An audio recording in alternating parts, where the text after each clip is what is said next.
నమస్కారం. Welcome to our YouTube channel అనగనగా ఓ కథ. మంచి కథలు వినడానికి మా ఛానల్ని తప్పకుండా సబ్స్క్రైబ్ చేయండి.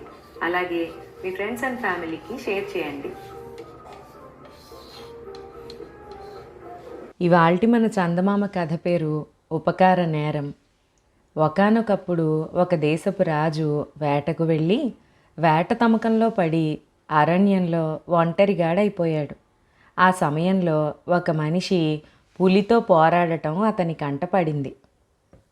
రాజు వెంటనే పులిని తన బాణాలతో కొట్టి పడేసి కత్తితో చంపి ఆ మనిషిని కాపాడి, ఎవరు నువ్వు అని అడిగాడు.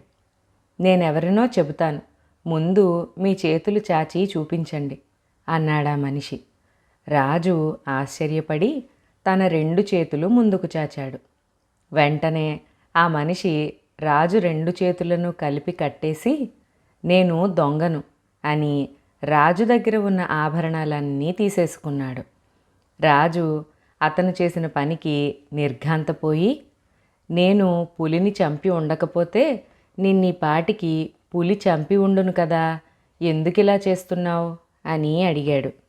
దానికి సమాధానంగా ఆ దొంగ, నా ప్రాణరక్షణ చెయ్యమని మిమ్మల్ని నేను కోరలేదు. పులిచేత చావకుండా బతికాను గనుక నా వృత్తి ధర్మం నేను చేసుకోక తప్పదు అన్నాడు.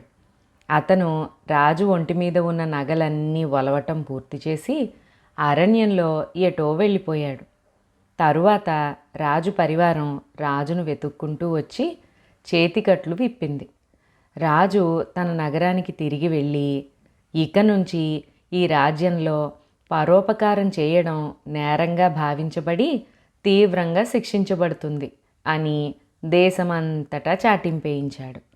ఈ చాటింపు విని రాజు దగ్గర కొలువు ఉన్న వాళ్లే కాక ప్రజలు కూడా చాలా బాధపడ్డారు. రాజు శాసనం చేసి ఊరుకోక పరోపకారం చేసేవారిని పట్టుకోవడానికి చారులను కూడా నియమించాడు. వాళ్ళు కొంతమందిని పట్టుకొచ్చారు. రాజు వాళ్లను విచారించి కారాగృహంలో పెట్టించాడు. ఇదంతా భరించలేక మంత్రి రాజుగారి అవివేకాన్ని అరికట్టడానికని ఒక ఉపాయం ఆలోచించాడు.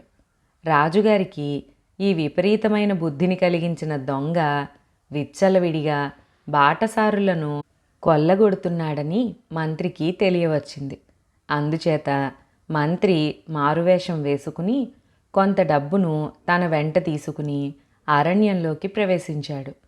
ఆయన ఊహించినట్టే దొంగ ఆయనను అటకాయించి ఆయన దగ్గరున్న డబ్బును లాగేసుకున్నాడు. ఈ రాజు దగ్గర కొలువు చేయలేక దేశాంతరం పోదామని బయలుదేరిన నాకు నువ్వెక్కడ దాపురించావురా బాబు అన్నాడు మంత్రి. నువ్వు రాజు దగ్గర కొలువు చేస్తావా అన్నాడు దొంగ. అవును, కావలిస్తే రాజుగారి ఖజానా దొంగిలించు అన్నాడు మంత్రి. నేను ఖజానా దొంగతనం చెయ్యటానికి నువ్వు నాకు సహాయం చేస్తే అందులో భాగం నీకు కొంత ఇస్తాను అన్నాడు దొంగ. రాజు సొత్తు దోచుకుంటానంటే సంతోషంగా సహాయం చేస్తాను అన్నాడు మంత్రి.